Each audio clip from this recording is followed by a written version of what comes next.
নমস্কার, আমার নাম অর্ঘ্য আর আপনারা দেখছেন অর্ঘ্য ভ্লগস। চারধাম সিরিজের অন্তিম ভিডিওতে আপনাদের স্বাগতম। গত ভিডিওতে আপনারা আমার চোখে দেখেছেন বদ্রীনাথ দেবকে। আজ আরেকটু না হয় এগিয়ে গেলাম বদ্রীনাথ থেকে মানা ভিলেজ। মানা ভিলেজের দূরত্ব হচ্ছে ওই কিলোমিটার 5-6 মতন। মান্যতা আছে এই পথ দিয়েই 5 পাণ্ডব স্বর্গের জন্য পাড়ি দিয়েছিল। আবার সরস্বতী নদীর দেখাও মেলে এই জায়গাতে। তাহলে দেখবে নাকি মানা ভিলেজ আমার চোখ থেকে কেমন লাগে? The first village of India.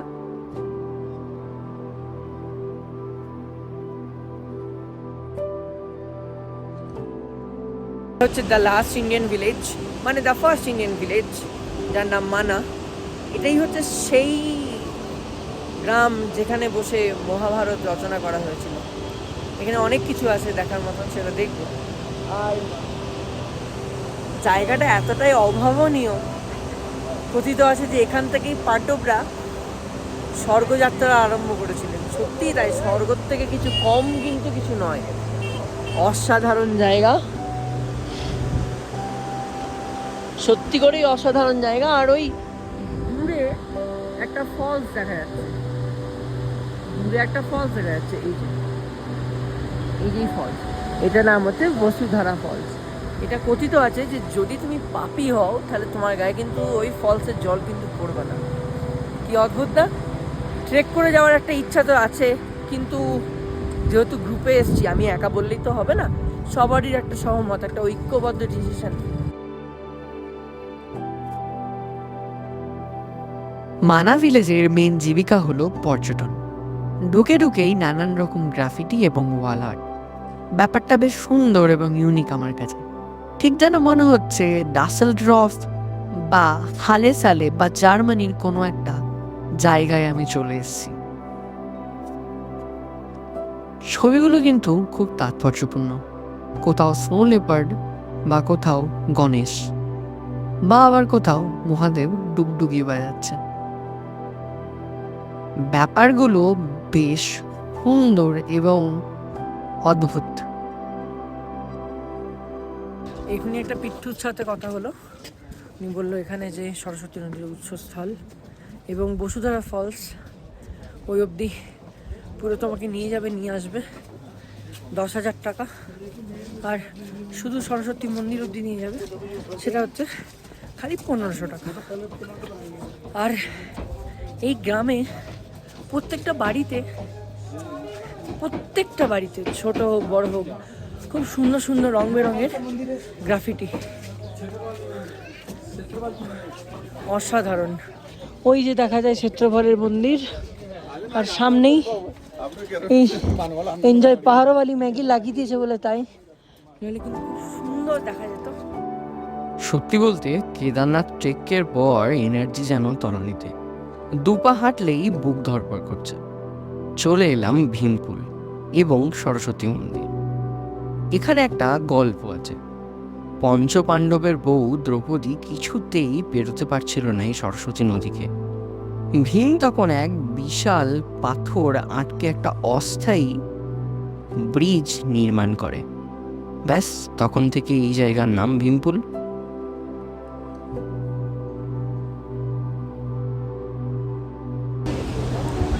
এই যে পাথরটা যার উপরে আমরা চেপেছিলাম, এই পাথরটার নাম হচ্ছে ভীমশিলা। এবার কেন ভীমশিলা? যখন পঞ্চপাণ্ডব মহাদেবের দর্শন না পেয়ে, যখন বদ্রীনাথ হয়ে, যখন এই মানাগ্রাম হয়ে, যখন স্বর্গের পথে যখন রওনা দেয়, তখন দ্রৌপদী এই সরস্বতী নদীর জলে স্নান করার পরে এই নদী তারা কিছুতেই বেরোতে পারছিল না।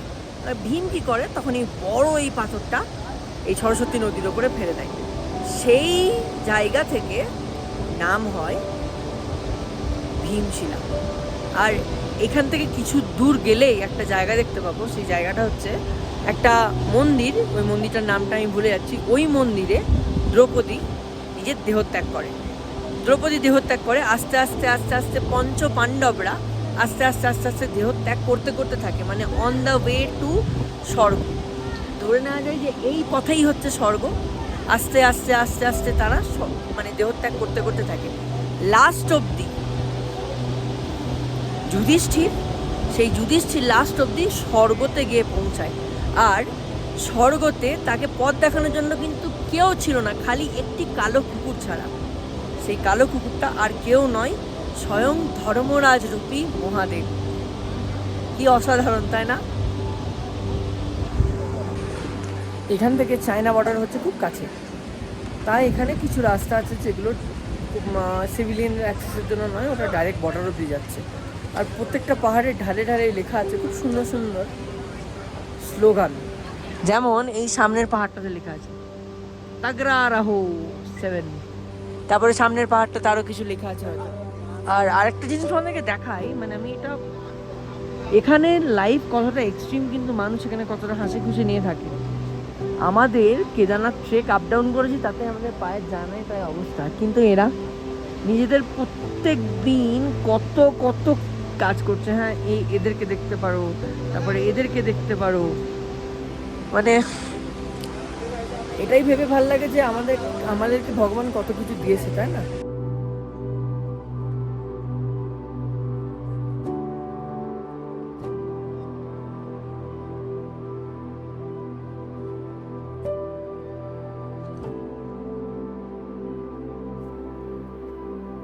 এরপরেই চলে এলাম আমরা ত্রিপুরা বালাসুন্দরী মন্দির। কিংবদন্তি অনুসারে এই জায়গাতেই দেহত্যাগ করেছিল দ্রৌপদী। এত লোক, তার মাঝেও যেন এই জায়গার মধ্যে এক অদ্ভুত ধরনের নিস্তব্ধতা, খুবই হেভি এনার্জি ফিল করতে পারছিলাম হয়তো।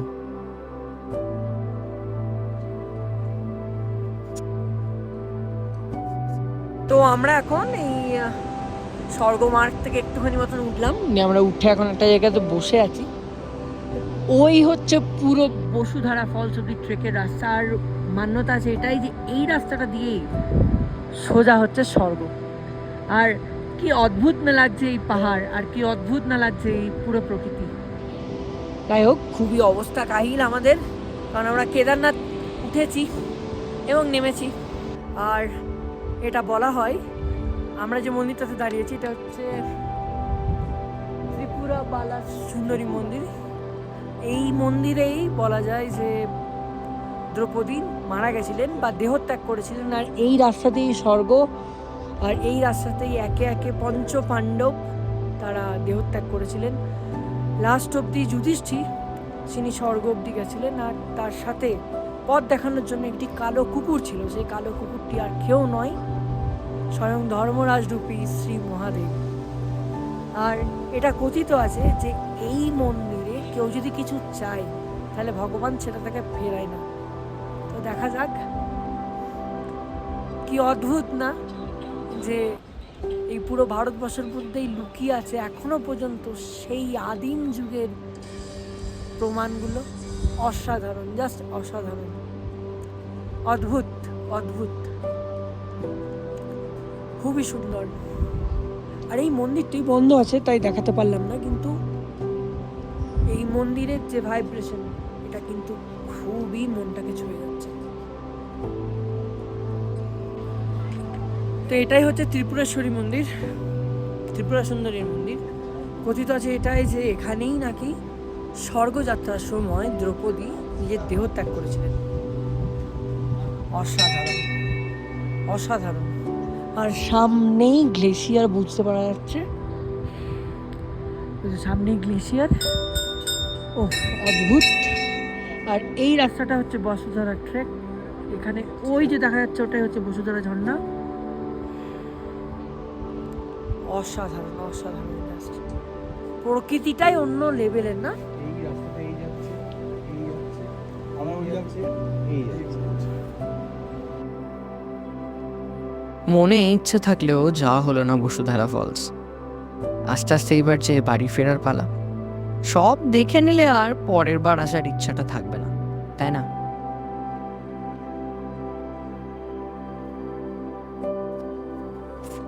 ব্যাস, আবার কি, খানিকটা পায়ে হেঁটে পৌঁছে গেলাম গণেশ গুফা আর ব্যাস গুফা। এখানে বসেই আজ থেকে প্রায় 5330 বছর আগে বেদব্যাসের গলার আওয়াজ লিপিবদ্ধ করে মহাভারত লিখেছিল গণেশ। কেমন অদ্ভুত না? যারা রচনা করেছে তারাও এখানে, আর যারা রচনায় অংশগ্রহণকারী কৌরব এবং পাণ্ডব, তাদের স্বর্গযাত্রাও এখান থেকেই শুরু হয়েছিল।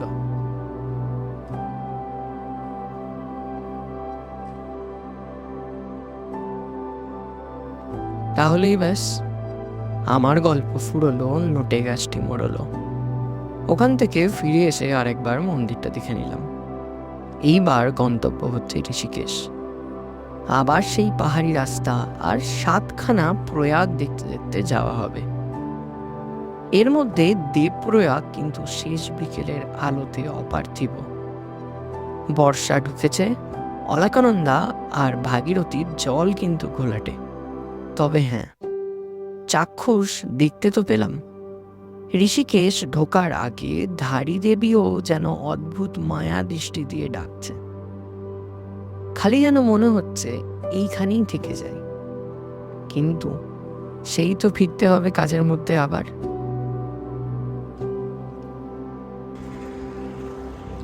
এখন আমরা এসেছি তাহলে ধারী দেবীর মন্দির।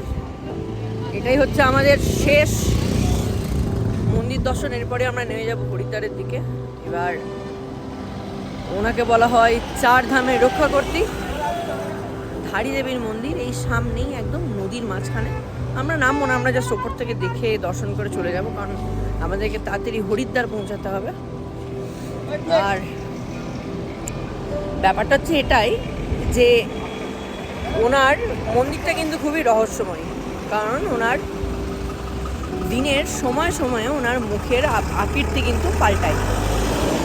একবারে সকালবেলাতে উনি একটি বাচ্চা মা রূপী থাকেন, বেলা বাড়ার সাথে সাথে একটু যুবতীর মতন দেখতে লাগেন, একটু দুপুর গড়ালে উনি একটুখানি মা রূপী দেখতে লাগেন, এবং দিন শেষে উনি একটুখানি বয়স্ক মতন দেখতে লাগেন। ব্যাপারটা হচ্ছে এটাই যে খুবই জাগ্রত, সবই ঠিক আছে। আর এইটা হচ্ছে ওনার মন্দিরের এন্ট্রান্স, আর একবারে জলের মাঝখানেই হচ্ছে ওনার মন্দির।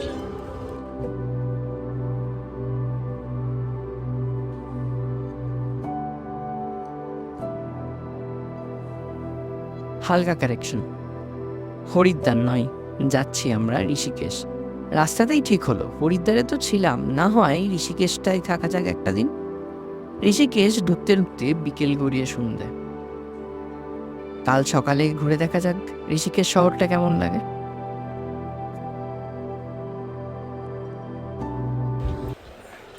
চলো ঘোরা যাক Rishikesh.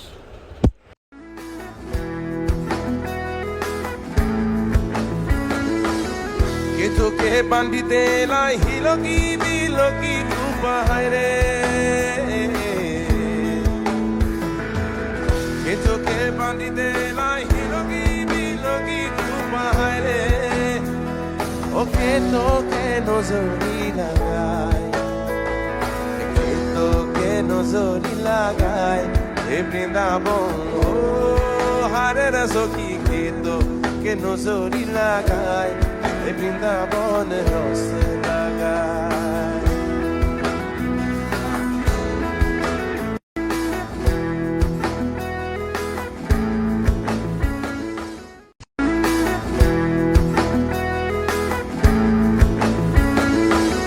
che tocche bandite la hilogi bilogi kupaire হ্রদ দেখা, কলা বেচা, অনেক কিছুই হলো। এক অসামান্য এক্সপিরিয়েন্সের সাক্ষী হয়ে থাকলাম। ভালো থাকবে সবাই, ভালো রাখবে সবাই। ততক্ষণে হয়তো আবার এক নতুন সিরিজের গল্প নিয়ে চলে আসবো। Until then, Arko vlogs signing of.